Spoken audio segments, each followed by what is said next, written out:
And so that's a great segue into our main topic, the city's next budget. So how are we looking? We're looking good.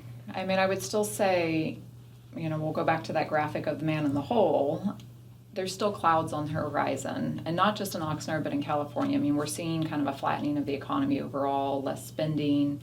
Again, having a distribution center here, kind of makes us an anomaly where you will see headlines across California of budget reductions, layoffs, and those type of things. So I am incredibly grateful that we are nowhere close to that.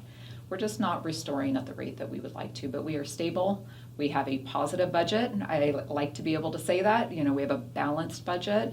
We are recommending increasing expenses by about 5%, $10, $11 million in terms of numbers there. So our revenues match that. They will be completely aligned. We're not overspending. Money we come in will come out, meaning $235 million is roughly the budget that we're looking at both expenses and revenues.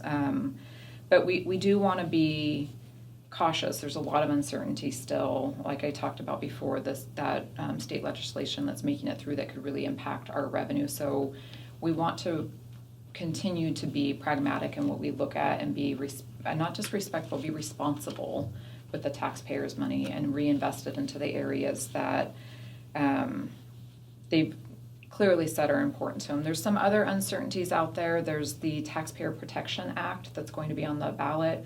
We've referred to it as the Taxpayer Deception Act. It can completely unravel fees and how they come to the city and how you can get them approved. And so our council actually took a stance of opposition to that back in April at 2023. I'm sure there'll be a lot more push for this coming up, but it would affect development impact fees, which are the major way that you build infrastructure. It would affect service fees.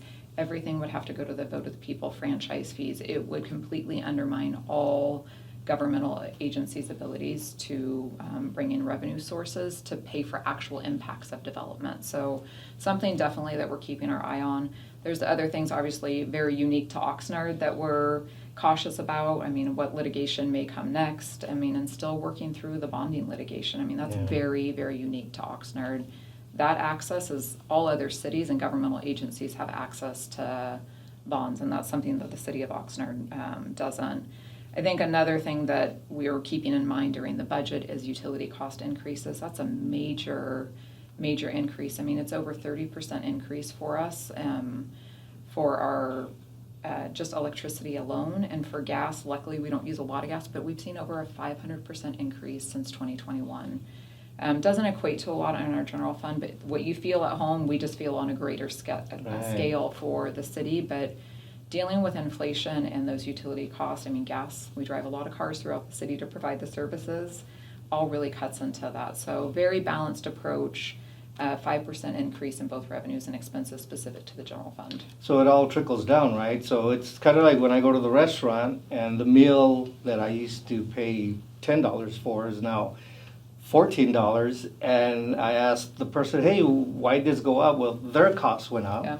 Gets trickled down to the consumer, and it's no different with the city, right? Correct. So, and so I want to make sure I heard you correctly, because a few years ago we had a $9 million deficit, and now you're telling me we have a balanced budget. Did I hear that correctly? You heard it correctly, and not only a balanced budget, but to end on a positive note on this question, maybe Alex will be able to reveal some more information about not just a positive budget, but just more progress in maintaining our financial stability and being responsible with the taxpayers' money. Really? So Alex got some good news for us? He's got some good news. I'll let him give you the good news, because normally he has to deliver bad news.